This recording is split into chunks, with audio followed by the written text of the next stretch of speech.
We are live. I'd like to welcome you to the Fantasy Baseball Beat, part of the Pitcher List Podcast Network. Thank you so much for joining us.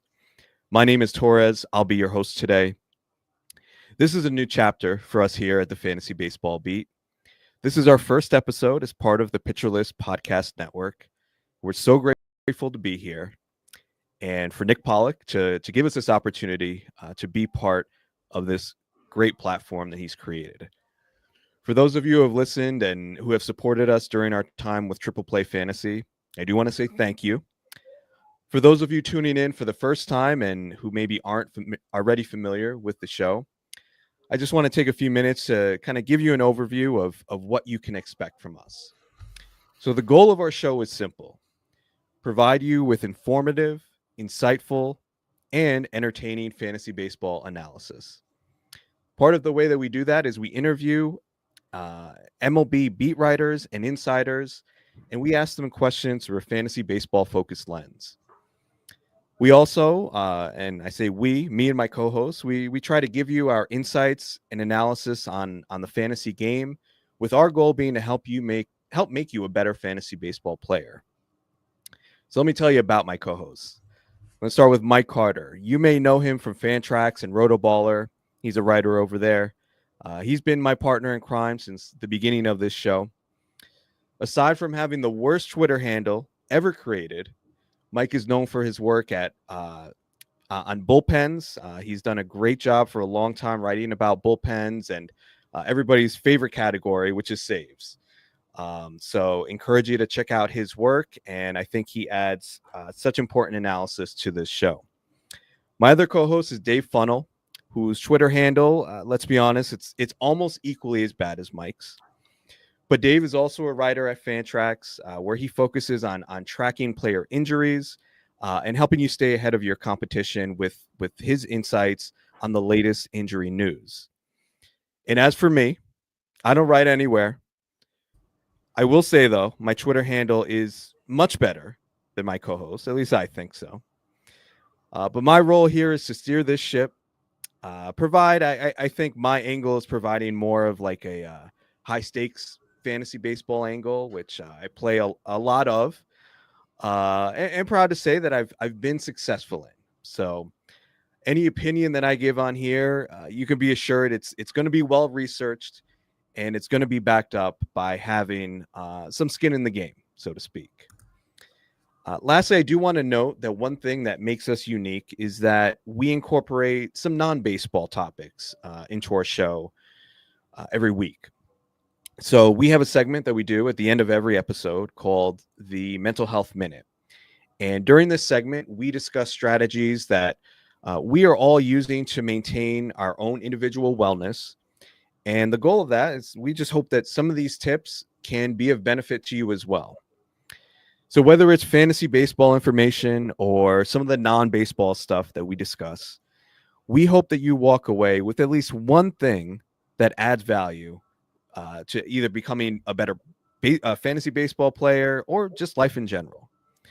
So I can promise you that we're going to give you the best show possible, and I hope that you continue to listen and support the show and support Pitcher List as well. All right, so let me introduce my co-host. I'm going to start with Dave Funnel here. Dave, it's good to see you. Glad to embark on this new chapter with you. Tell me, man, how you doing? I'm doing well, and those are some really nice words you had there. That was a nice intro. Did you like me bashing your Twitter handle? You know what? It was as long as it's better than Mike's, I'm okay with that. So you're definitely better than yeah. Mike's. I see him in the background here. For those of you watching on YouTube, I apologize. We're still trying to figure out some issues with the visuals here, but we're all kind of like fragmented on the screen here. But hopefully, those of you listening on audio, it's coming across nice and clear. But Dave, good to see you, man. Mike, let me bring you in. I haven't seen you in that beautiful beard since we were together at First Pitch, Arizona. How you doing, buddy? It's good to see you. I'm happy to report to those who listen to the show that I survived the observing you taping your mouth shut at night for sleeping. Also, wanted to let you know that you inspired me after Really? the Okay. trip, because you told me as we were walking out the door that I had a snoring problem You that I sure wasn't did, real. bro. I You wasn't. sure I wasn't did. really aware of. Now, so what I did was I went over to my local Walgreens and I bought myself a mouthpiece. Okay. And the reason why I did Like that a was normal because they human said being would. I was grinding my teeth, and so I asked the pharmacist. I said, I happen to have a friend. I thought about using the word acquaintance, but I used the word friend. I have a good Friend friend is strong. who Mm-hmm. tapes his mouth shut to go to sleep at night. And, and he said, is it to muffle his screams while he's sleeping next to his wife? I said, I don't know. I'll have to ask him about that when I see him next time. But he said the mouthpiece was much more socially acceptable and appropriate. Okay. That's what a normal person would do. Unlike That's what a me, normal person would anybody do. who But hasn't listened before, I had to room, or I didn't have to room with Mike, but Mike offered to room with me at First Pitch Arizona. And I revealed to him that I have some weird quirks, including taping my mouth shut at night due to a snoring problem. So that is a bigger issue. Maybe we'll talk about that on a future episode. But for now, I want to turn our attention to this episode and what we're going to be doing today. So today we are very excited to have on again. I think this is like his fourth time with us, and we're so grateful to him. He's been just too good to us. We have Curt Hogg on the show today. He is a Milwaukee Brewers beat writer at the Milwaukee Journal-Sentinel. He does great work there covering the Brewers. So, Curt, I'm going to bring you in now. Thank you so much for hanging tight with us, and thank you for being back on the show. How are you doing? I'm great.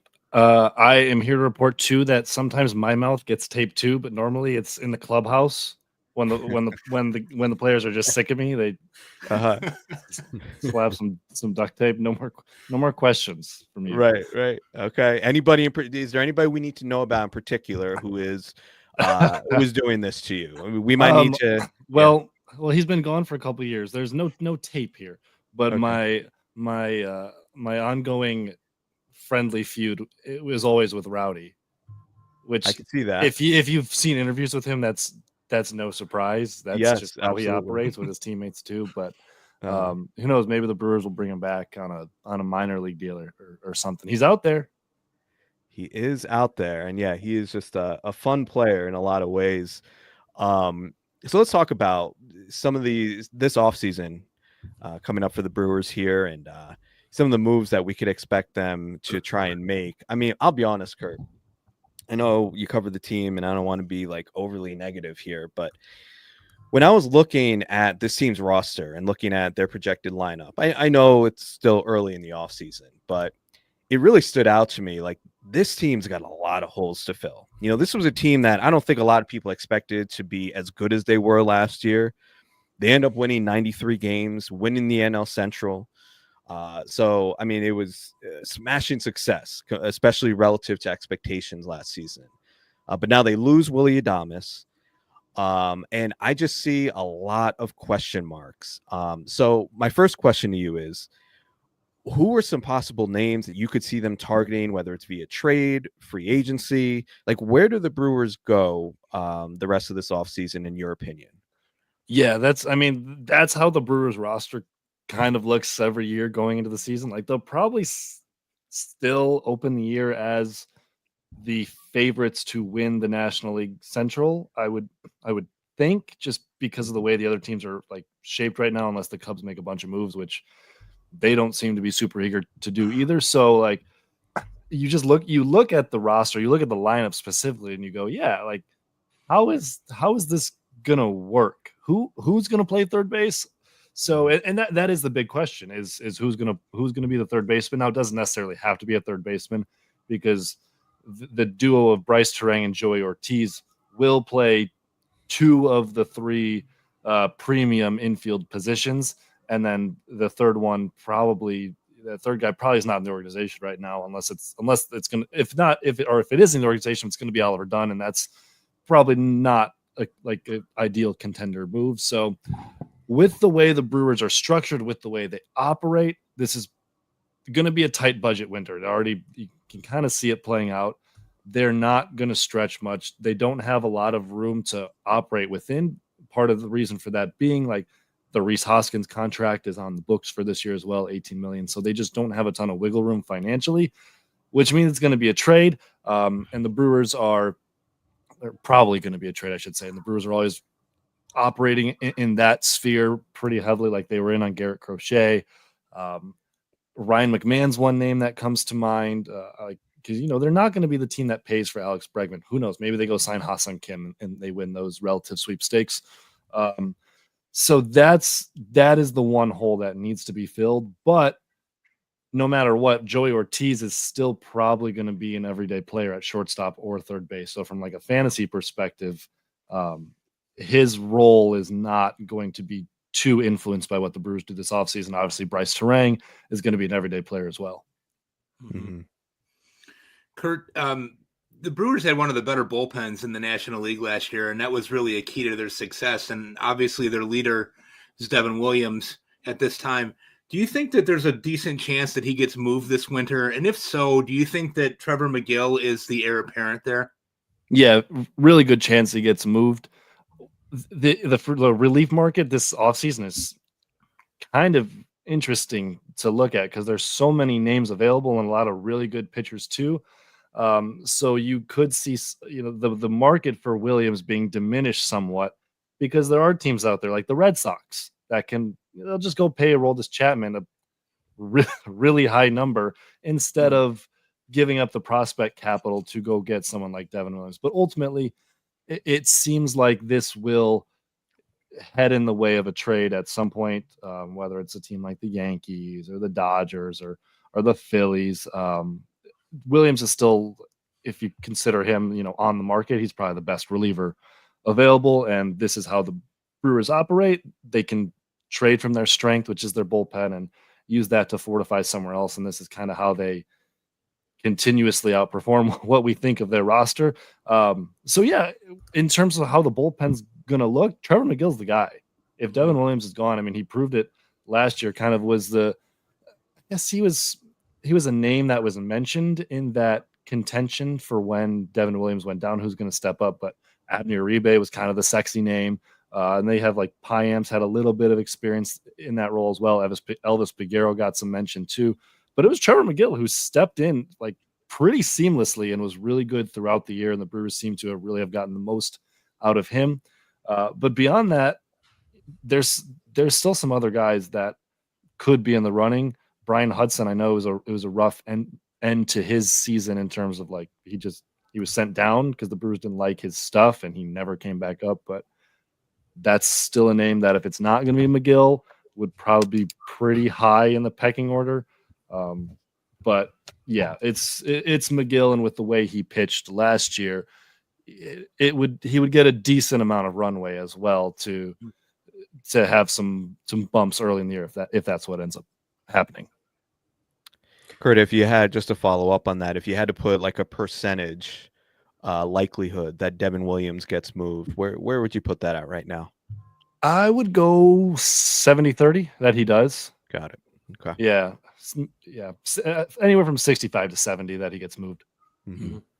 All right. So get your Trevor McGill, everybody listening. I mean, he's going probably, I think, around pick 300 in ADP right now. So given the odds that Williams gets moved, I mean, he's going to, and we saw, I mean, the results last year were excellent when he was the Brewers closer. So definitely load up on Trevor McGill before that ADP shoots up.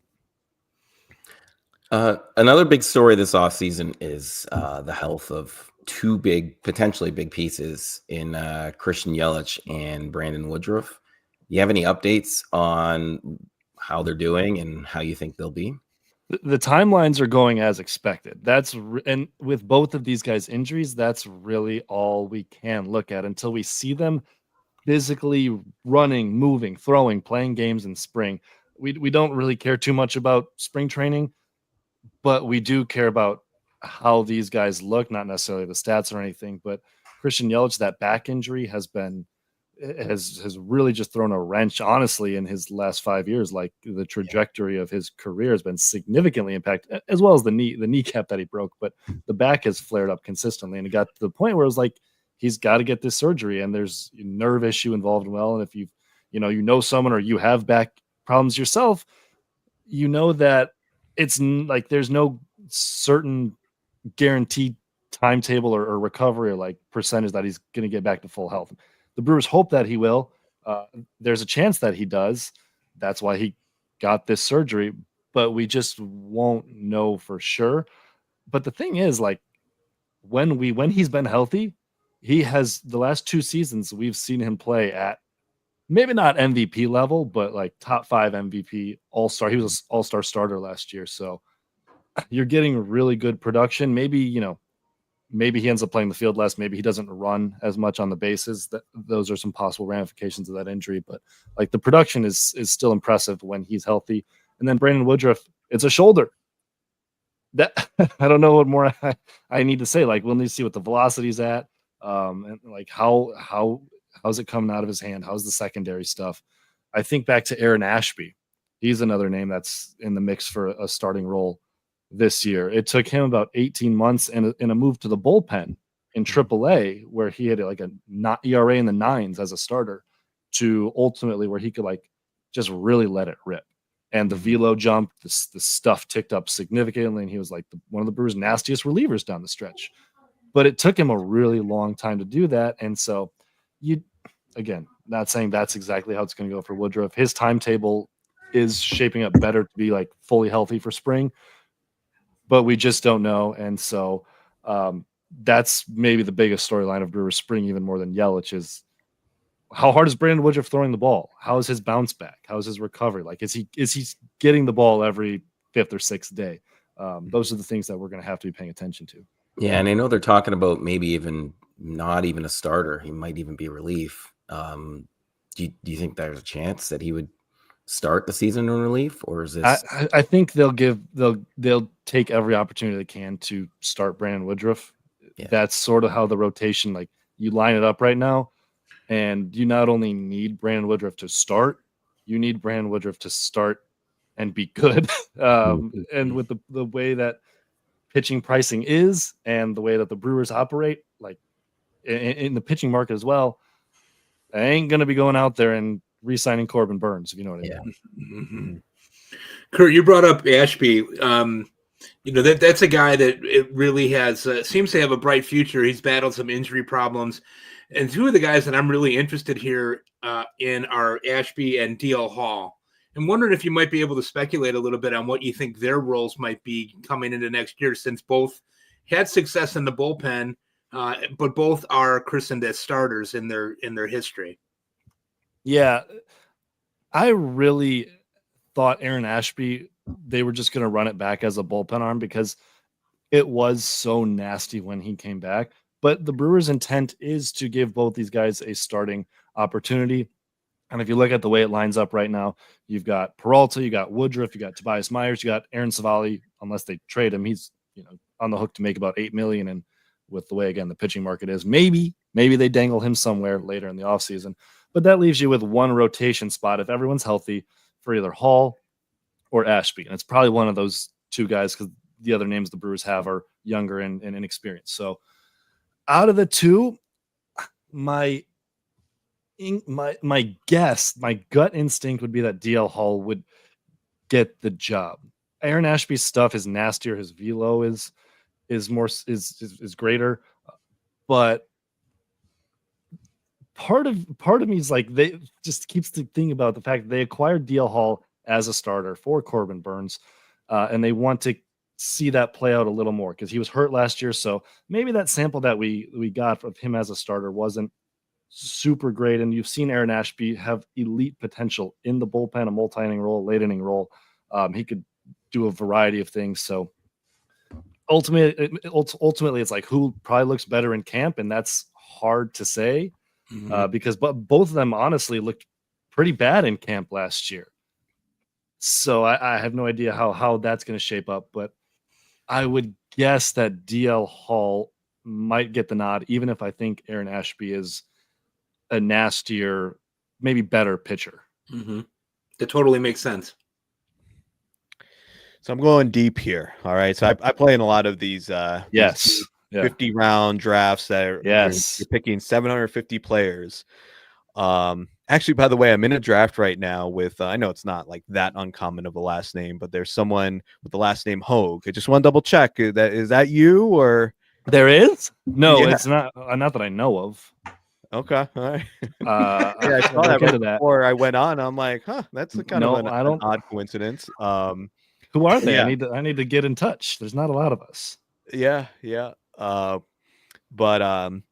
yeah, I'm in these deep leagues where you're drafting 750 players. So one player that's gaining a little bit of hype, like as a late round pick, maybe around like pick round 45, is Logan Henderson. And I know he had a really strong year in the minors. The Brewers did add him to the 40-man recently, and some of his stats, I mean, you know, that the K to walk, which is really what we're always looking at in fantasy, was really impressive for him last year. So tell us about Logan Henderson, and what do you think are the chances that he makes a significant impact at the major league level this year? I think we'll see him at some point. He's on the 40-man, like you said, and then after the starters that we already talked about, the Brewers have a handful of young, completely unproven guys. Henderson's one, Jacob Mizorowski's another one. That's a name that a lot of people are familiar with. Chad Patrick is another guy they added to the 40-man. Carlos Rodriguez was up for a little bit last year, but like that's the group. So someone out of that group's probably going to make a lot of starts. And there's a case for Logan Henderson for sure. Like he's out of the Freddie Peralta mold. He doesn't have a ton of velocity, but he throws like a rising, like good angle fastball. He's got a good approach angle to it. The changeup is his best pitch. It's a plus changeup, big swing and miss pitch. Mm-hmm. And then he doesn't really have like a good third pitch, but he has something that moves out in that other direction. And the changeup works really well, you know, to both lefties and righties. Like if you're gonna have two pitches as a starter, it better be fastball, changeup. That's a good combination to have. So like the command is good, but not great. And that can lead to issues because the fastball, like when it's not located, it's pretty hittable. And that's my big concern with him at the big league level. But I've been really interested in this guy and his stuff for the last couple of years. He's battled some injuries and now he's like right on the cusp of the big leagues. Mm-hmm. Is there anybody else? So it sounds like there's a good chance that we're going to see him during the year. Anybody else that's maybe flying a little bit under the radar that you think is going to make an impact in fantasy this season?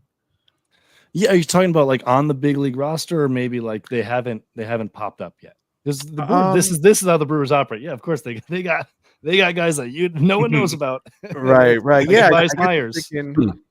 Yeah, I mean Tobias Myers. He's actually like fantasy baseball players really. They kind of like him. He's going around pick 300, which is a decent pick. Okay. So I think he's on a lot of radars this year. Anybody like, I'm just going through like ADP past pick 700. I know you mentioned Brian Hudson. Yeah. He's been drafted a little bit. Brian Hudson's a name in there. I don't know about Jefferson Carroll really impacting this year's club because they're bringing back Eric Haas, but like there's always Blake Perkins potential for stolen bases. He's probably a better like in real life baseball player than fantasy player. And playing time's not going to be super easy to come by for him, but he is going to play against left-handed pitching. The outfield is pretty loaded, honestly. Like that's the other strength of this team with Yelich and Churio and Mitchell and Frelick. But Perkins is going to be on the roster. He's going to play against lefties, and he's their best defensive outfielder, even though Frelick is the guy who won the Gold Gloves. So one guy goes down, and he's suddenly in a lot more playing time. Now, that's like a super speculative ad. We're always looking for stolen bases, though, and he provides that. So. He will provide that for sure. I just want to follow up on Mitchell quickly. I mean, he's shown some intriguing skills, but I think one thing with Mitchell that kind of scares me off, especially at his price. I mean, he's going at pick 246 right now. We're using NFBC ADP here. I don't know. I'm just worried that he's going to lose. Like, he's strictly a platoon player, right? Like, is there any possibility the Brewers just run him out there full time, or is it Probably gonna be not. like, No, yeah, not with the way the roster. Like Yelich is going to play against lefties. Yeah. Churio's going to play against lefties, and then, like I said, Perkins going to play against lefties. And then if one of the other guys has to play in the outfield, that'll be Frelick. Frelick's their preferred guy against lefties. Okay. So, yeah, I mean, Garrett Mitchell's like a super enigmatic player, maybe the most enigmatic player on the Brewers. Like, even he's got to be the guy that like even their front office is the most torn over. Probably you have guys just on total different ends of the spectrum with him, because I mean, on one hand, if like you have the injuries, he's been hurt a lot in his big league career, and you wonder like how much can he stay healthy. And the swing and miss is real. Like, there are parts of the zone that he cannot hit the ball in. Like, that's not an exaggeration. There, if you can put it in a spot, there's no chance that he hits it, and that's in the strike zone too. But if you don't put it there, like, there's a reason his surface numbers are really good. It's because he does damage and he's got upside and he plays good defense, and then he steals bases. So here, that is why no one really knows what to do with Garrett Mitchell, and that's probably like the fantasy struggle right now. Is like, how do I evaluate him? But if you're looking at the playing time, yeah, I think like 400 to 500 at bats would be a really good outcome for him this year in terms of health and production and playing time.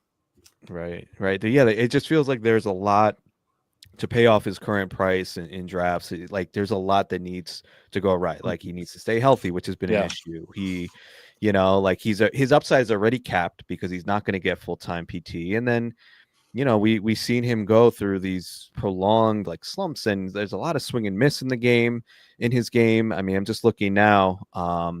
Like, he's got really good plate discipline. Like, his great swing decision percentage, right? His outside zone percentage is 21.4%, which is like borderline elite. But there's also, I think, a problem with him too, is that he doesn't really swing enough in the zone. 62.8% is pretty low, which indicates to me that he's taking too many pitches that are hittable and that he can do damage on, and is just being a little too passive. So if you see Garrett, let him know that's my suggestion. Be a little bit more aggressive in the zone, and maybe that will turn his career around. So the crazy thing with Mitchell is, so this is like a whole different topic and kind of gets into the nitty gritty of the Milwaukee Brewers. But I'm like trying to really dig into their swing decisions this offseason and doing some projects on that. And like, are guys swinging at the pitches that they do damage on and laying off the pitches, like even in the zone, that they don't do as much damage on? And for Mitchell, those zones are like I said, really stark. He either crushes the ball or doesn't do anything. And so he's swinging at a decent rate, like at the pitches he hits well, which is exactly what you want. And then he lays off like the ones he literally can't hit at a decent rate. So it ultimately, like, the zone swing numbers are kind of weird, but ultimately, like, I think his swing decisions are pretty sound. Okay. But it's all just a weird picture with him because, like, we've been talking about, he really struggles with like high fastballs, but he can lay off the ones above the zone. He's we could just turn this into the Garrett Mitchell podcast. We could. We're gonna, you know what? Tomorrow we're gonna do a separate pod on just Garrett Mitchell. But I just wanted to actually just emphasize something you said there, which kind of stood out to me and made me think about it a little bit differently. Like, if we look at the in zone swing percentage, and like I do that and just kind of look at the number and say, okay, is this good? Is this bad? Is this league average? But I think you made an important point. Like, even if it's in the zone, is it in an area where that player can do damage on it, right? And I think that could be individualized for each player. So I think that made me think, and moving forward, I may consider that, like, not just taking the number and making an evaluation of it, but really thinking about, all right, it's one piece, but maybe that player just isn't, like, they don't have that athleticism to be able to, do damage on anything, on any pitch in the zone, right? Yeah, it's tough. Yeah, That's a lot of work too. Yeah. Well, before we get you out of here, just would you be able to share maybe a fun or interesting story of your time on the beat this past season? Oh Or man, anything? well, Pat Murphy was the Brewers manager. So how much time do you have for an interesting story? I mean, legitimately, like every single day with him was something different, something like just a totally different experience than what we had become used to with Craig Counsell. Like what you see is totally what you get with Murphy, and he's the same way with his players. And like you never know how to quantify a manager's impact on a club, but like it became pretty apparent halfway through the year, maybe in August, that like there's some like how are the Brewers doing this? There has to be some sort of connection here between what the guy in that office is doing and how they're playing out in the field. I don't know if the approach works with everyone, but like it certainly worked with that team. I mean, like, so here's a story. It doesn't really it sort of involves us because we were in the room, but something that I've never seen happen, and I'm not like a super grizzled veteran on a baseball beat, but like the other writers had never seen this either, was after a game in Chicago. We're in Wrigley, very small clubhouse, cramped quarters. The Brewers lost a pretty tough one. And their young guys had made some really, really weird, ill-timed bunt and base running decisions. And in the post game in his office, Murph made it clear that he didn't like a lot of all those decisions. Basically, it was like Frelick, Ortiz, Mitchell, Terang. Like each of them kind of did something weird on their own. And then as we're in the clubhouse waiting for some guys to show up, these young guys are just sitting on the couch as they do. They're on their phones eating their meals after the game. And while the media is right there, Murph has a little get together with them, like maybe 30 seconds long, talk about the decision. Then he goes, all right, tomorrow, 4 p.m., my office, we're doing this. We're talking it out. And it was like, wow, like the media is right there. Not in like, I don't know. I don't think it was a bad thing. I don't think it was necessarily like a good thing either. It was just different. And that's sort of the Pat Murphy experience in a nutshell. Yeah, like down to earth, like a real guy. Yeah. He does like he's not interested in like playing optics and waiting till these guys leave the ballpark and texting him. He's like, I don't give a crap that there's like 3 reporters standing here. Whatever. Mm-hmm. Well, something must be working, man. Because again, that team, it felt like that team had no business being as good as they were last year, and they were great. So let's see if Pat Murphy can work that magic again and prove me wrong. Maybe I'll be saying the same thing to you at this time next year. But Curt, we're gonna let you get out of here. We're so appreciative of you coming on. You can follow Curt and his work on X, where he posts his articles there and has some really good content, Taylor Swift content too. That's right. That's right. He had pictures from his most recent Taylor Swift concert, which he made clear off air that it was for him. It wasn't just like he was going to appease his wife. Like, no, he's into it. She was there for me. Yeah, she was appeasing me. Right. So that's awesome. But you can find him on X at CYRT Hogg, HOGG. And you can find his work at the Milwaukee Journal-Sentinel. Curt, thank you again. We look forward to hopefully talking to you again in the future. Yeah, let's do it again. All right. You Thanks, take care. Curt. Thank you. Have a good holiday. Yeah, you too. All right. We are going to take a quick break, and we will be right back after this. Cool. Thanks, guys. Thanks, All right, Curt. thank you. Really appreciate it. Sorry for Yeah, the technical difficulties on the front end. Never worry. Let me know next time you guys want me on. Let's do it. All right. Fantastic. All right. Bye. Oh my God, now I'm much bigger on the screen. Yeah. Wow. Look at that head. Hey. All right. We are back, and we're not going to edit that out. So we're going to, our next segment here, we're going to talk about the interview with Curt, discuss any takeaways from the interview, and talk a little bit more about the Milwaukee Brewers from a fantasy perspective and get some of our opinions and insights into some of these players here. So first, I want to ask you guys, anything that stood out from the interview with Curt? For me, honestly, it was probably the last thing that he said, talking about Pat Murphy. He was able to get the most out of everything that they had last year. And when you can do that, when you can be, like I said, down to earth and relatable and connect with those players, he was getting elite talent out of a ball club that really should have been in a building mode.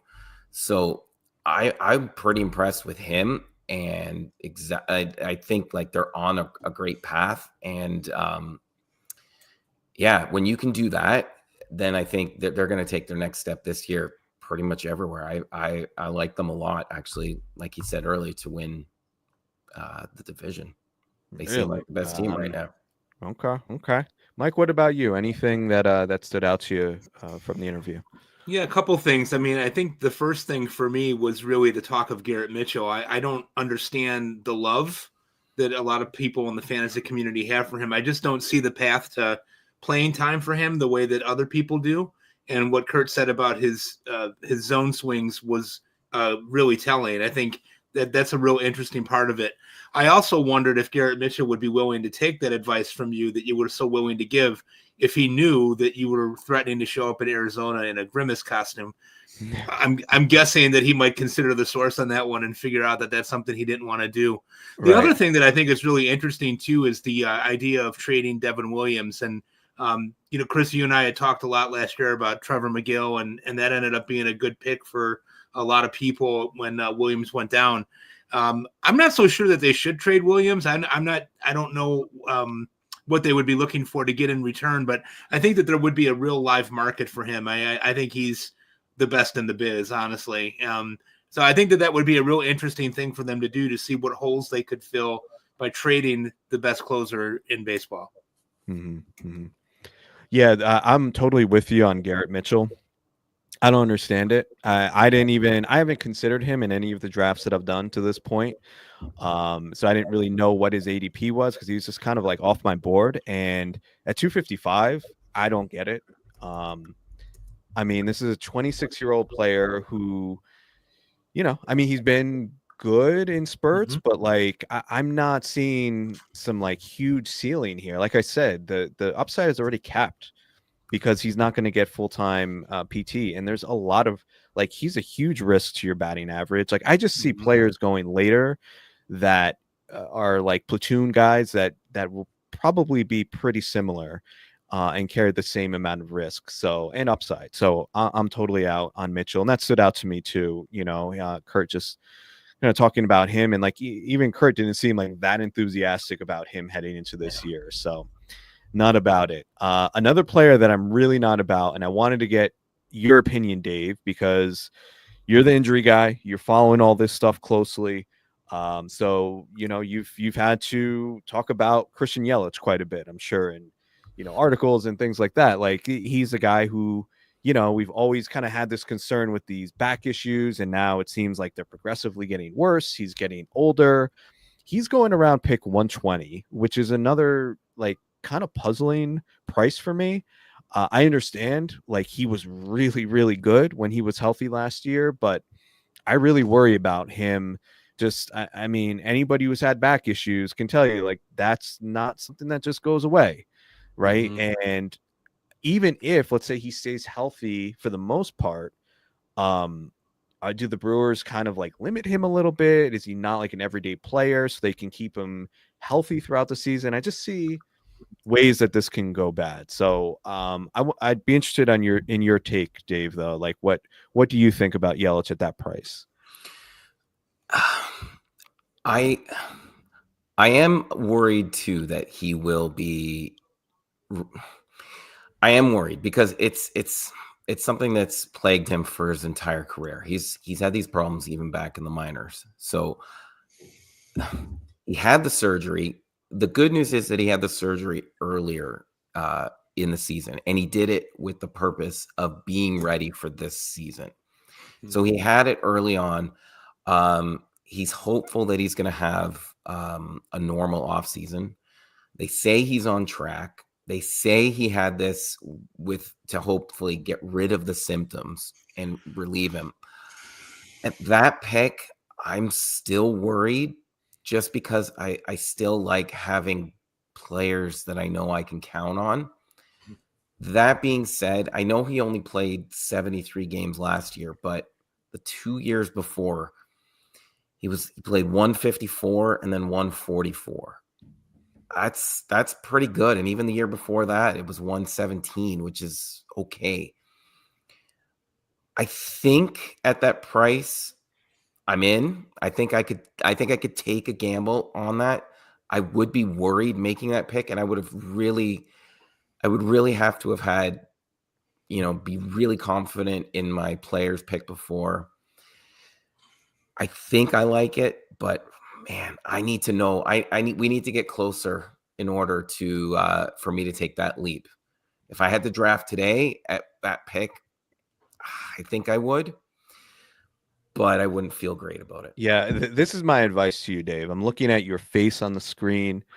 I'm hearing the exasperation in your voice as you talk through this. Yeah. Don't do it to yourself. Just don't draft Christian Yelich because it sounds like it's going to cause you more stress than anything. I think there are other players there that that can give you something similar that maybe don't carry that same risk.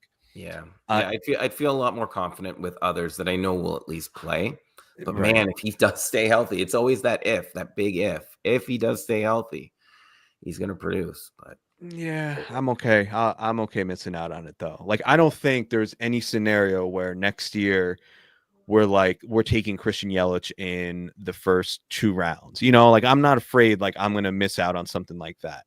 Even, like, I imagine with the back issues, like, is he gonna steal as much, right? Like, I don't think the upside is really as high in that category. The batting average will be good. I'm confident in that, but we've also seen years where Yelich just hits a lot of balls on the ground and the power isn't that great either. So in my, like, even if he stays healthy the whole year and goes 20, 300, like, that's a nice season. It's a nice profit on your pick, but it's not burying me, right? If I go into the season with no Christian Yelich and he has that kind of year, like, I'm not going to be like, well, the reason I didn't win this year is because I didn't have any Yelich. Where there are other players, I feel like, I'd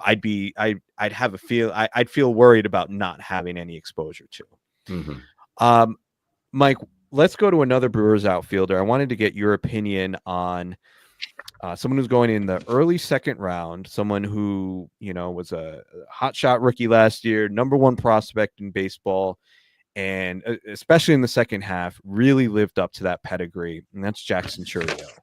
So he's going again in that early second round of drafts right now. Are you comfortable taking Chourio at that pick or in that range? I'm going to preface what I'm going to say by telling you guys that you're going to get a new Mike Carter on the podcast this year with definitive takes. All right, I love it. I'm too wishy-washy. Okay. The answer for me on this is no, and I'm going to tell you why. And you can shoot all the holes you want through my argument, and I totally am fine with that. But I've really thought about this one, and I think it's a no for me. You look at his numbers for the year. He ended up at 275, 21 home runs, 22 stolen bases. That looks great, right? So he's scratching the surface of his potential. We know that. We know that he's got a great combination of skills. But my takeaway on this is I think I want more category juice in something for a guy that I'm spending a second round pick on. His ADP right now is about 19. I would really like his home run numbers to be up higher than that if possible, or his stolen base numbers to be up higher than that.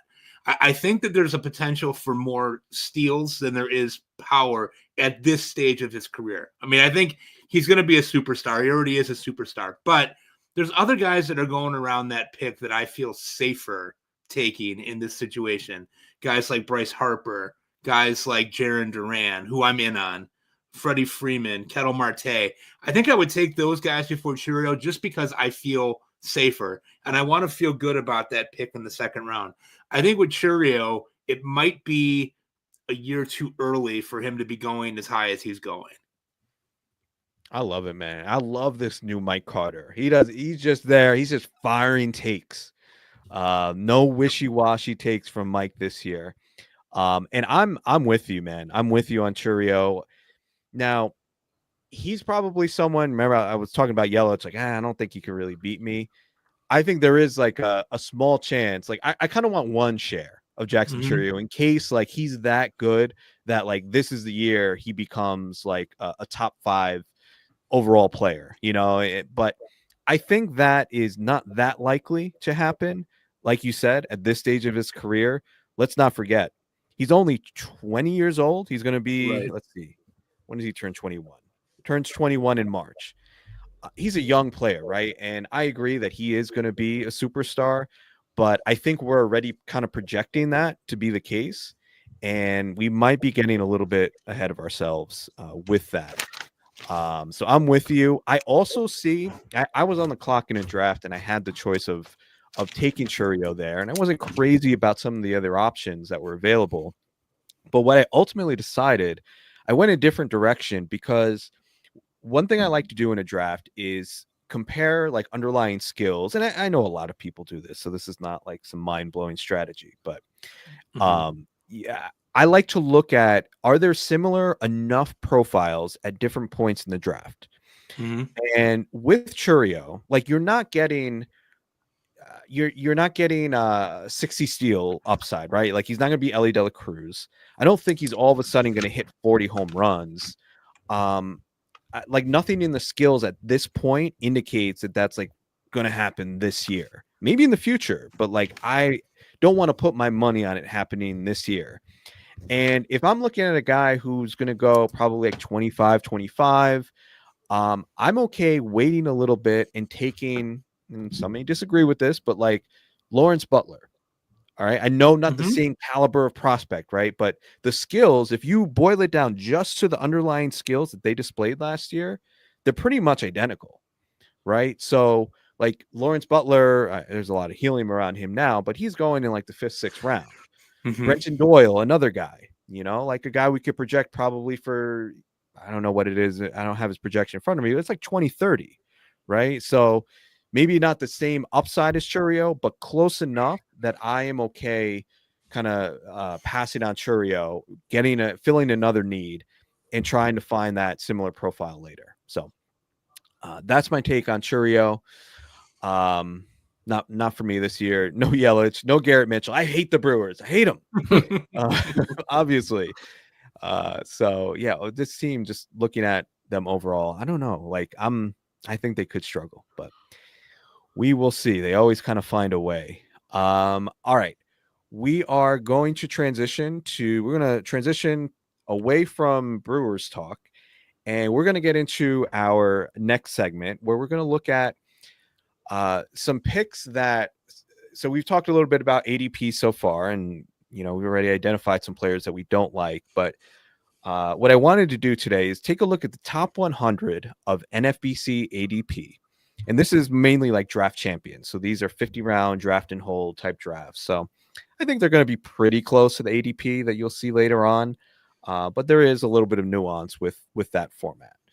But we're going to look at the top 100 of ADP and each identify the 3 worst picks that we think are going right now at the current price. All right. So I'm going to go to Dave first. And you had some interesting ones, man. You told me, or you texted us before the show, and you went right up top as to what you think are some of the worst picks. So give it to me, baby. All right. Yeah, I'll start right away at pick number 1. It's Shohei Ohtani. Oh man. Yeah. I am worried.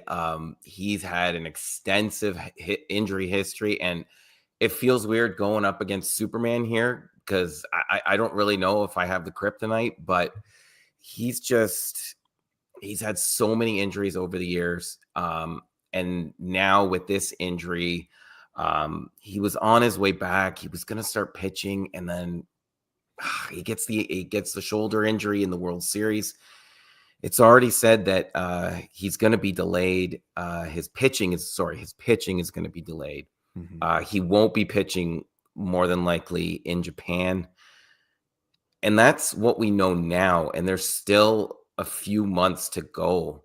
I know in the past too, whenever he would pitch, on the days that he would pitch, I need to look this up, but from what I recall, his hitting took a notch. It was a notch below, just a bit below.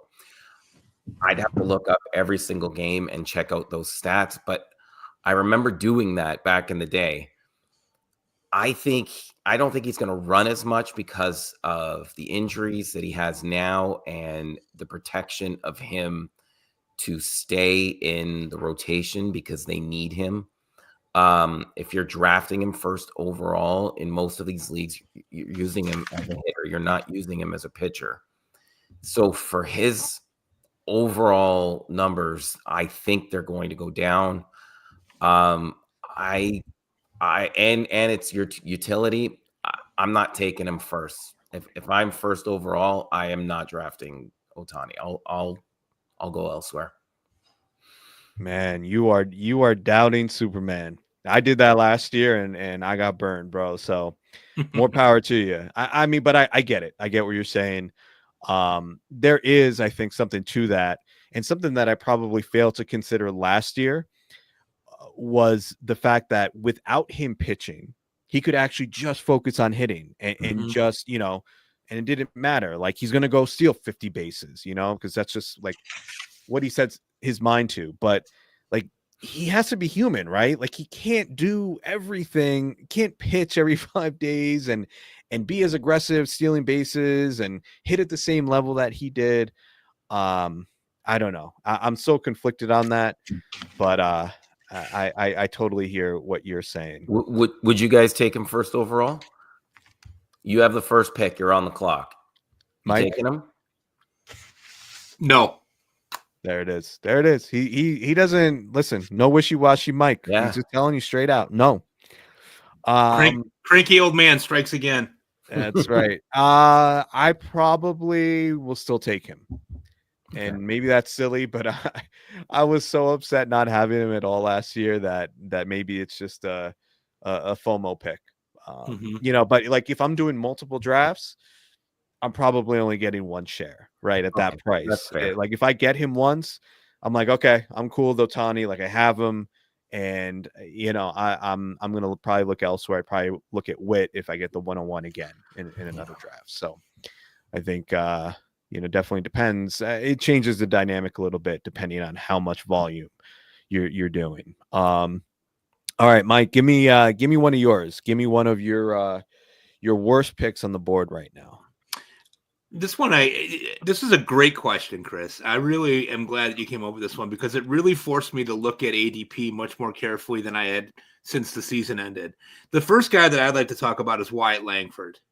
Now, I know I'm going to get a lot of flack for that and people will criticize that, but his ADP right now is about 57. And you made a really good point a little bit ago that I would piggyback off of here, and I'll be brief. At the price point that he's going at, there's 3 or 4 guys going 3 rounds later that I would consider a similar skill set, right? That we were talking about that before in terms of your criticism of Churio that we shared. But you have guys like Brenton Doyle, Seiya Suzuki, Luis Robert, Butler going later. I feel like that's a high price to pay for Langford, and I'm not really sure what I'm going to get. Like, I know he had a great second half. I know that the skills are there, but he too is a young guy. He too is really getting his first taste at it at the big league level. And I'm a little wary that, you know, that maybe that it's a 240 average and, you know, double-digit home runs, 15 home runs and 15 steals at that price point. I don't know. I think I would wait and do something and pivot there, get something else. That's probably the spot where I'm looking at a closer anyway, right? Or another starting pitcher anyway. So I probably am going to pass on Langford, and I'm ready to take criticism for that. I don't think I think that makes sense, especially your point about like there's a lot of pitching going in that range where Langford is currently, and I think you're better off getting a starter or closer, because like that round 4 range is kind of where the closers are all going, at least the surefire closer ones, you know. So I'm usually looking in that direction at that point. I do like, I kind of like Langford. He's someone I probably want a couple shares of. He was one guy, actually, going back to the Churio conversation. Like, if you look at their underlying skills, pretty much the same. Like, I'm not really sure why Churio is going 2 rounds or 3 rounds ahead of Jackson Churio. Pretty similar pedigree, pretty similar skills. You know, the lineup is probably not that different. So yeah, I think I'm okay with Langford, but I can understand it being a pass. Like, yeah, if you look at Brenton Doyle, Lawrence Butler, some of these guys are similar enough that you can probably wait. Let me give you mine and one of mine here. And this may be strictly an emotional thing. You guys know I've had a very tumultuous, maybe would be the right word, relationship with Trey Turner. Mm-hmm. And the reason for that is in my biggest money leagues, 2 years in a row, I have taken Trey Turner in the first round. 2 years ago, it was taking him at the 101 over Ronald Acuna. Mm-hmm. I remember that. I remember. It's still like even saying that, I feel nauseous, bro. And it makes me even more nauseous when I tell you that I took Trey Turner over Shohei Ohtani last year. So I missed out on 2 of the greatest fantasy baseball seasons ever because I decided I wanted the quote unquote safety of Trey Turner and I wanted to lock in a shortstop or what. I don't even know. I don't even know what the rationale was at that time. But I see Trey Turner still going in the second round. And I think he needs to be downgraded more than he has been. I think, honestly, looking at Trey Turner's skills, I probably would not be comfortable taking him until at least the third round. Let me tell you why. We think of Trey Turner. I think he still has this reputation as, when Trey Turner, those first couple years, I mean, he stole nonstop, right? He was like one of the few, like 40 stolen base guys you could write it in. He's no longer that, right? Like he is more like the past couple years, he's more in that 20 to 30 range. And in today's game, 20 to 30 stolen bases is not really moving the needle for you, right? Like so many players give you that. I mean, even looking at going back to 2021, 32 stolen bases, 27 in 2022, 2023, he had 30. Last year, I know he had the injury, but he had 19. So in 539 plate appearances. So the days of Trey Turner being a 40 to 50 guy, those aren't coming back. Nope. Right? He's now going into his early 30s. He's going to be 32 this season. Like, we've got to let go of this idea that Trey Turner is like an absolute burner on the base pass. The other thing, so let's look at his power. In 539 plate appearances last year, Trey Turner had 21 home runs, which you look at and you're like, okay, that's decent, but only 28 barrels. And usually there's kind of like it varies, right? This isn't a hard and fast rule, but usually your home run total is about 50 to 60% of your total barrels on the year. So Trey Turner way outperformed what his expected home runs would be based on the amount of barrels that he hit. So my point is the power is not really that bankable. I don't think we're looking at 25, 30 home runs. Like I think, especially like if the ball kind of stays how it was last year, we're looking at more of like a low 20s at best home run total. The average will be good. I mean, he still makes decent contact, but not like amazing contact, 75.5% last year. And it's been 75% the last 3 years. Like that's more indicative of a player that's kind of like a 270-ish, 280 hitter. So all of this to say that I don't think there's like some great upside with Trey Turner. I don't see it. I don't see him being a second round pick. And frankly, there's a lot. Shortstop is pretty deep this year. So there are a lot of other places I would rather go in the middle of the second round than taking Trey Turner there. Any objections to that? No, I totally agree. Okay. Dave, give me your next one. What was your next fade? My next fade is Ronald Acuna.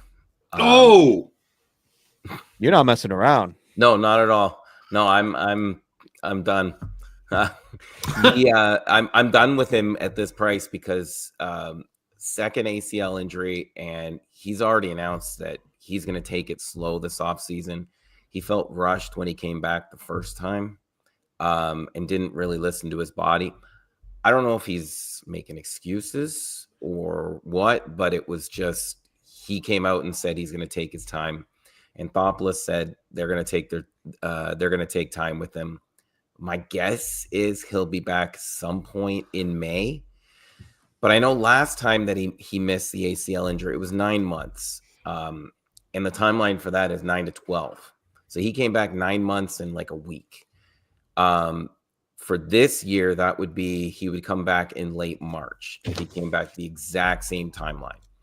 So if he's going to take his time, I'm guessing it's on the slow or the later end of this expected timeline. I would say anywhere between 11th and 12th month. I'm guessing we're looking at like May, middle of May, and that's assuming there are no setbacks. The last time he came back from this, he had his worst season. I don't know if that was because of coming back too quick or whatever, but knowing that he's going to miss 4 to 6 weeks at least, I'm not picking him where he's going. He's being drafted 20th overall. Mm-hmm. In the second round, I need a player who I know is at least going to start the season and play. So for that reason alone, I am out, and I don't understand why people are taking him so early. Totally agree. All right, Mike, I'm going to go to you, but before we get, I'm going to ask for you to give me two at this next, your next two picks here. But before we get to that, we are going to take a quick break. We are back. Mike, everybody was hanging on the edge of their seat waiting for you to give us your next two fades at ADP in the top 100. Give it to us. Well, my next one is O'Neal Cruz. And the reason why I say that is that this is going to be a very unpopular thing, and you're probably going to attack me for it. I don't know. I'm not sure how good of a hitter he is. I know he hits the ball really hard, but his contact rate leaves kind of a lot to be desired. And when you kind of look at what he did last year, it's nice. It's nice. You know, he had 21 home runs and I think 22 steals last year, decent batting average.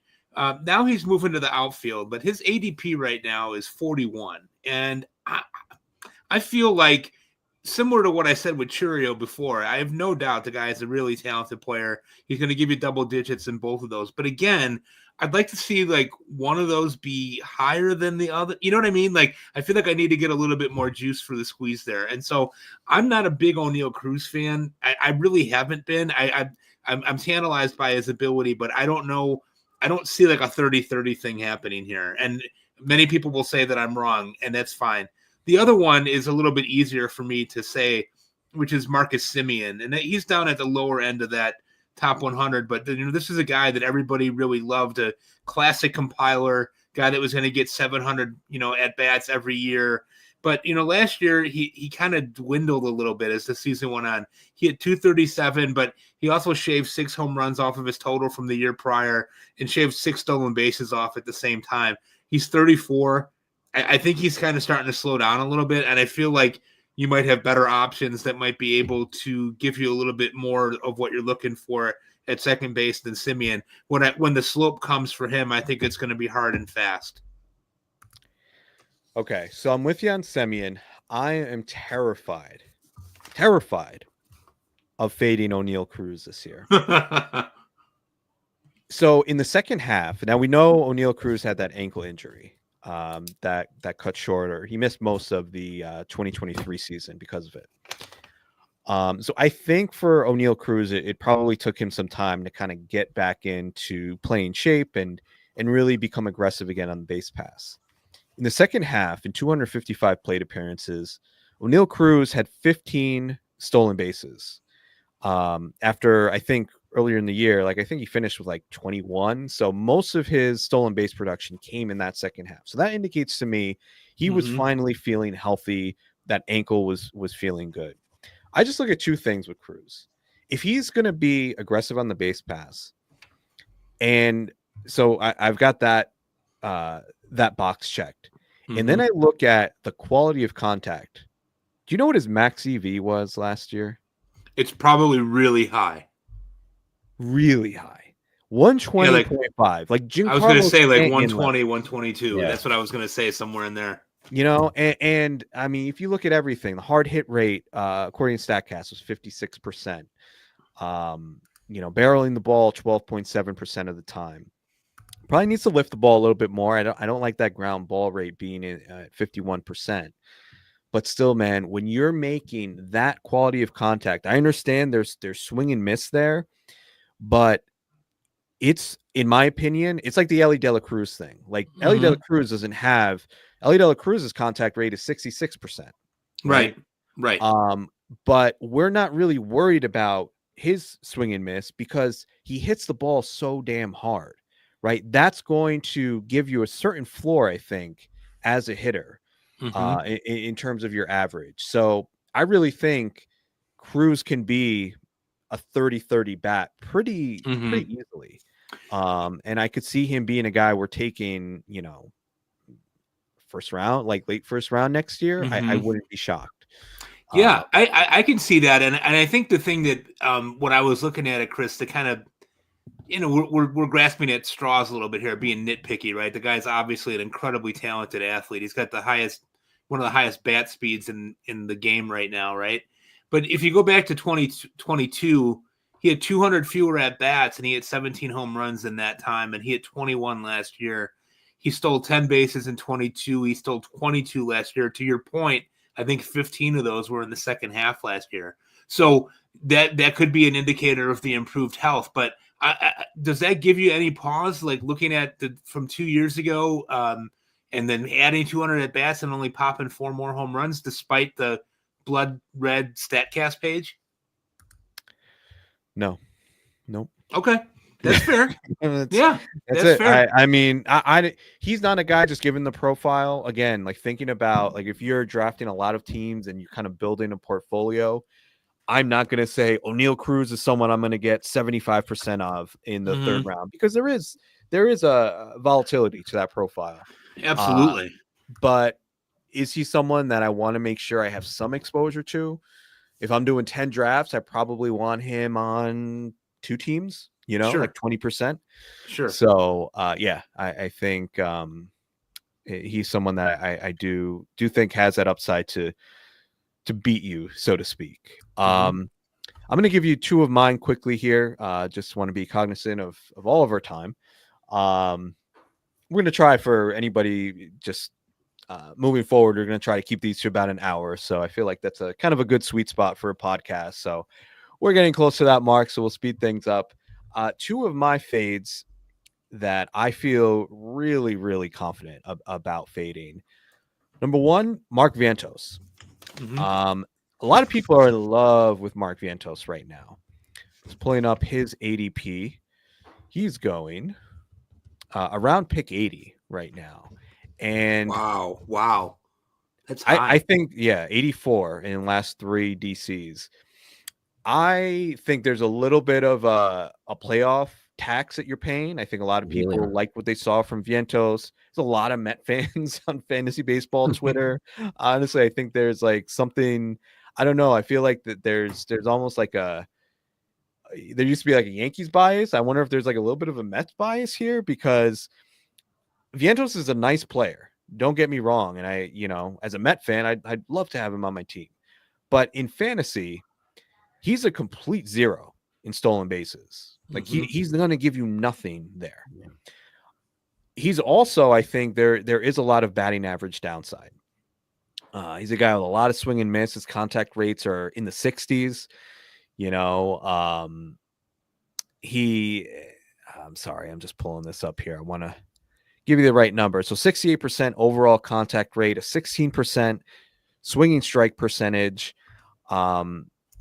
struck out at 30% clip. Like I just see like there's a lot of risk in terms of batting average. I know he hits the ball hard, but he's not like hitting the ball at O'Neal Cruz level hard, I mean, he's got 46% hard hit rate according to StatCast, 36 according to Fangraphs. So it's all really good, but just from a fantasy perspective, there are other players I like, but like Matt Chapman. Are you going to tell me he's that different than Matt Chapman, who's going 100 picks later? Matt Chapman stole like 15 bases last year, which I don't think is in the range of outcomes for Vientos. Even Eugenio Suarez, going after Matt Chapman.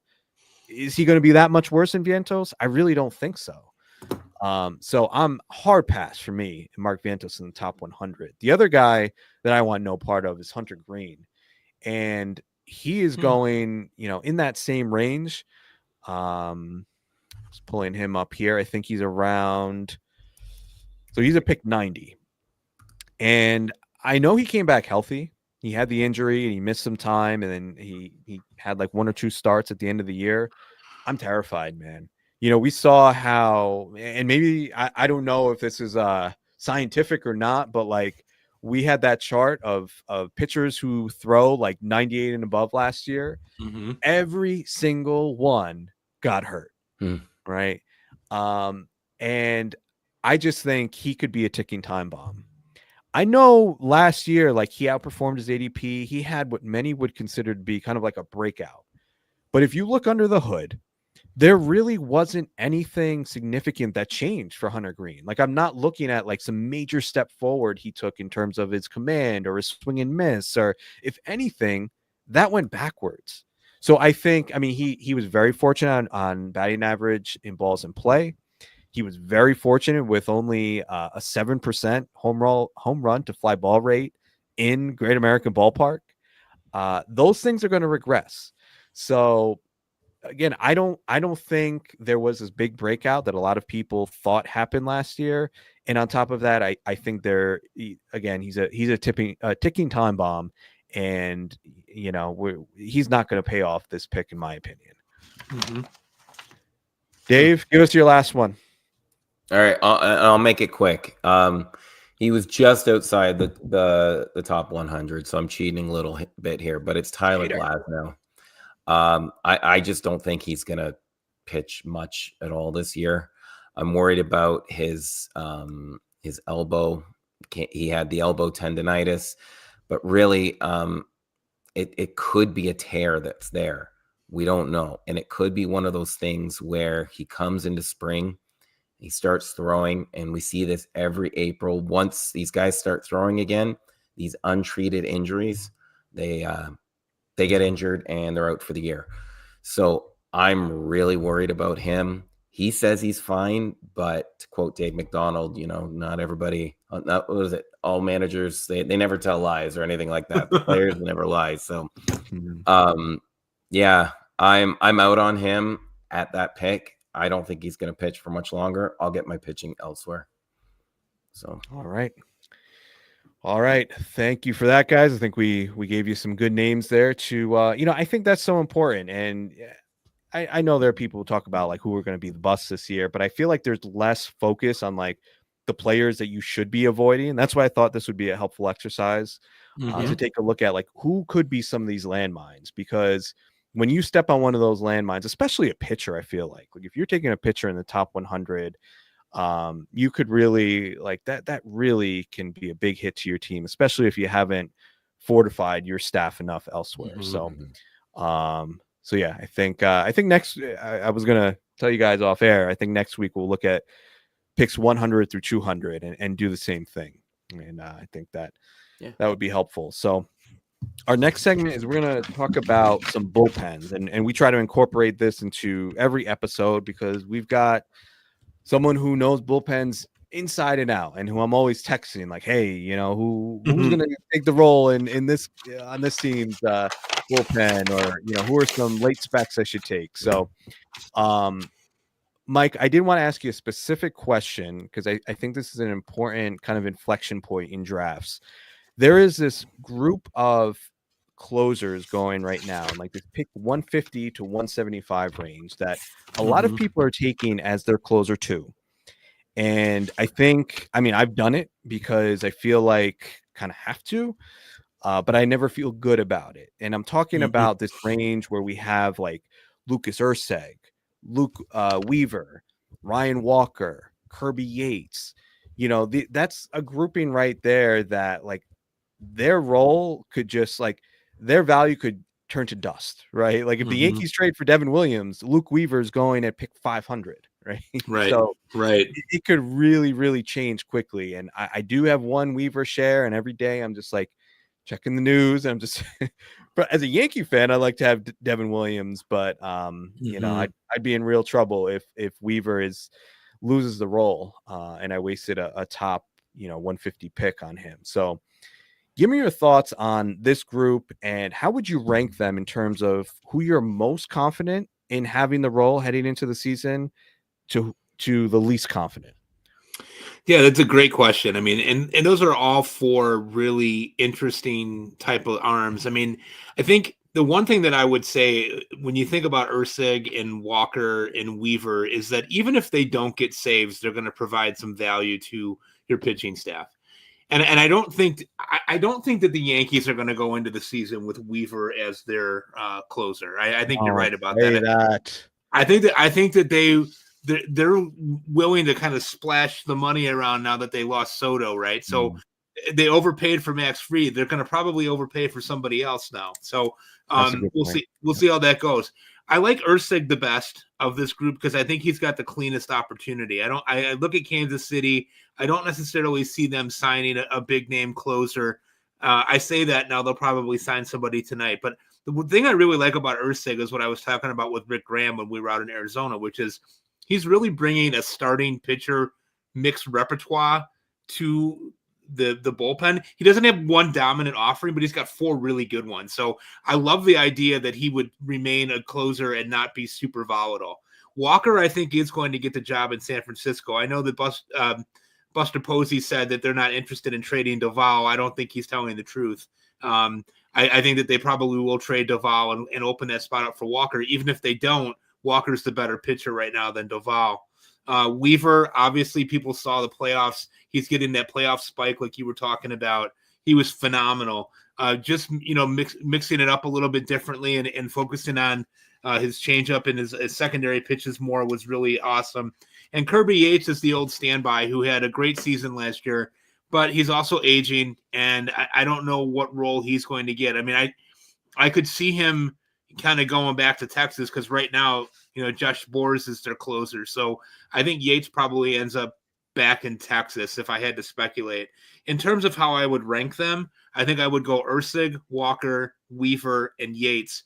I'm expecting a slippery slope for Yates, even though he was fantastic last year. Now, if you're looking at it from a pure save standpoint, you might reverse it, right? You might look at it differently and say, well, I'm going to put Yates up on top there. But of this group, I think Erceg is the best pitcher.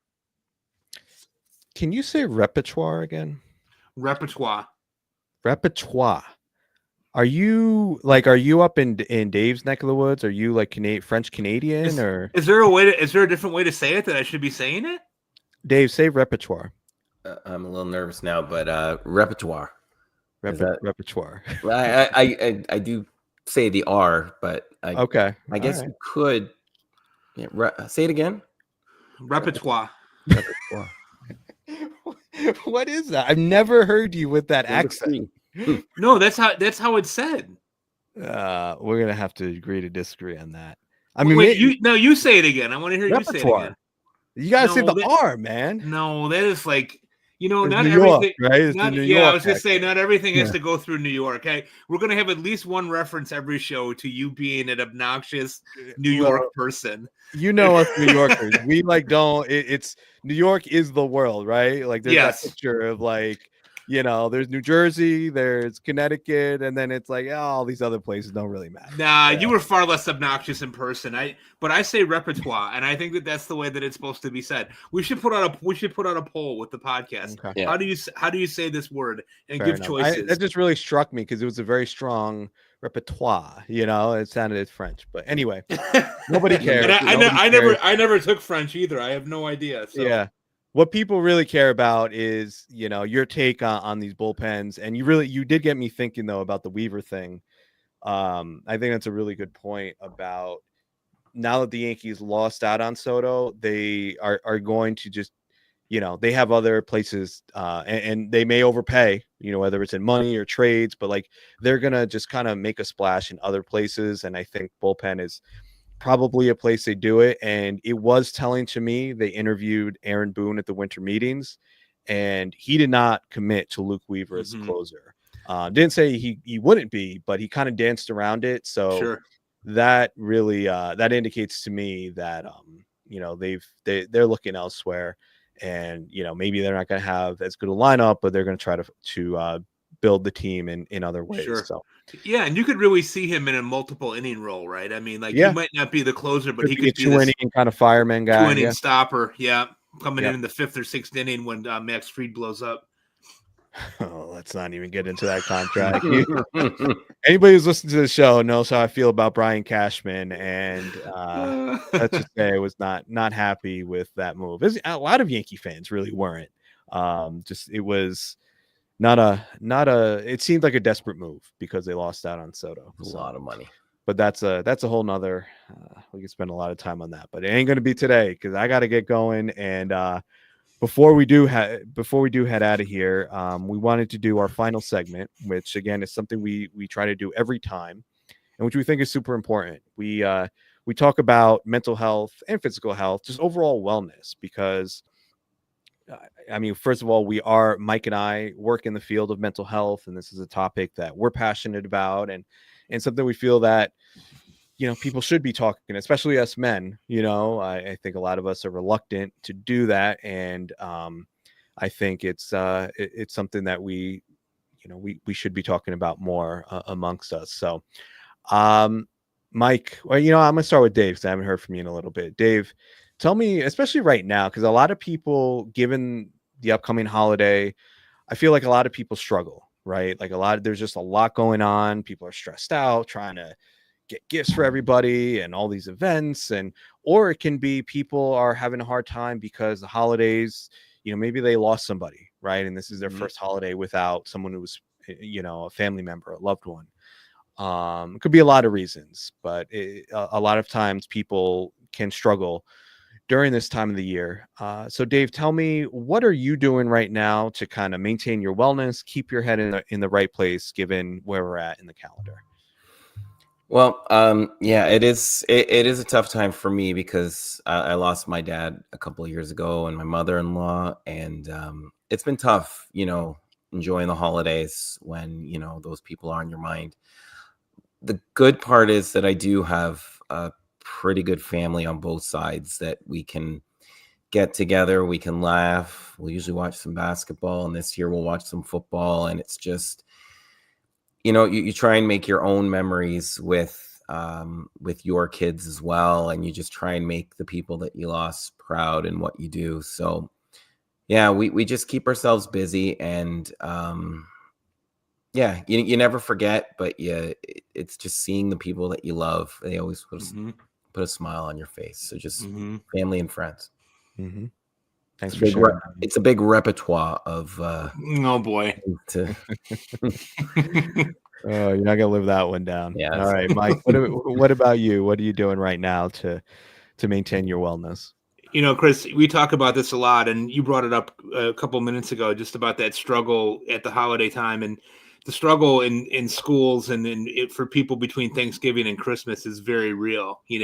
We also had the election that didn't go the way that a lot of people wanted it to go. So there's a lot of blues around that, a lot of concerns about what's going to happen next month when we have this change of power. So anxiety is really high. So one thing that I've really been trying to do, and also to model for my students, my kids, and everything like that, is modeling healthy boundaries. Now, we could talk about this. We could do a whole podcast on boundaries, right? But, boundaries take years to establish if you come from an unhealthy place. And my boundaries as a younger man were not outstanding. And so it really took a long time for me to be able to work through what healthy boundaries are. And so the one thing that I would say to the people that are listening is that there's no need to placate others if it goes against what your principles are. Your mental health and your peace is really the key thing at this time. So, if somebody invites you to go out to a bar and you've decided that you're trying to stay dry in December, don't go. It's a really simple thing to be able to do to make sure that you maintain your wellness. Somebody asks you a personal question when you're out at dinner somewhere with your family and friends. You don't have to answer that. You do not have to do that. So you might not feel as connected to some of the people in your life that feel that they're connected to you in that way, whether that be family, old friends, whatever it might be. So keep your boundaries and keep yourself to yourself. Love it. Love it. Yeah, that's one of the number one things I work with my clients on. I'm a licensed mental health counselor, and yeah, that's just a recurring topic is setting boundaries. And I think you gave some good examples there. So for me, I kind of, I don't know, I feel compelled a little bit, not to talk about this particular thing around the holidays, but like I just really want to talk about this idea that I see out there a lot. And maybe I'm on Twitter too much, guys, and I'd be interested to hear like if you guys also see this, but I see there's a little bit of a shift away, like there's a little bit of a cultural shift. And I'm seeing a lot of like anti-therapy, you know, particularly with men, right? I see like there's like this alpha male thing, kind of like this idea that you just got to toughen up and pick yourself up by your bootstraps, kind of like this old school mentality. And I'm not saying that like there's no merit to some of just like, you know, just at some point you kind of have to accept things and deal with it, and you do have to kind of get a little stronger. But I do think that we're moving in a direction, like I'm just thinking of like a book that I saw that was about like how it was like very anti-therapy for kids, you know. And I'm not saying every kid needs therapy, but I just feel like if you are struggling, especially if you're a man, you know, because there is that stigma there is nothing wrong with reaching out for help. I just want to send that message, right? And some of you who are out there right now may be struggling because it's just this time of year and some of those reasons that I mentioned earlier. And I just want to share that message that like reaching out for help, or, you know, telling somebody how you feel about something, that is not a sign of weakness, right? And not, you know, there are some things about my field that I work in that I'm not crazy about, you know, and I'm not saying that every therapist you see or every counselor you see or psychiatrist or whatever is going to be the best fit for you. But don't think about it in this black and white way is, I guess, my advice. Like, if you are struggling, there are a lot of resources out there. And I know, Mike, you always put stuff like on social media, and you've said it on previous podcasts. Like if you need help finding resources, you know, Mike and I are in the field and we'd be more than happy to help you. Absolutely. And yeah, so I guess I just want to put that out there, like keep an open mind, and you know, there is no shame in asking for help. So well said, Chris. And I will just sum up what you said by saying, get the machismo out of your repertoire. Get it out. Get it out. Nicely done. We will leave it there. So stay tuned for our next episode. I should mention too, the show is on Twitter. Please give us a follow at Fantasy Beat. Twitter, X, whatever it is. I will always call it Twitter, just so you know. But give us a follow there. We'll be dropping like clips from the show. We'll be sharing beat writer articles, you know, telling you when our new episodes are coming out. So right now our plan is to record, and I meant to tell you this before, Mike, we're going to move our next episode to after the new year, which is going to be Saturday, January 4th is when you can expect to hear from us next time. And then at that point, we're going to get on a more regular schedule, but a little spaced out because of the holiday. But yeah, so stay tuned. We appreciate, if you made it this far, we appreciate you listening. And again, we hope that you continue to listen to us. So for Dave Funnell and Mike Carter, I'm Chris Torres. Thank you so much for listening to the Fantasy Baseball Beat.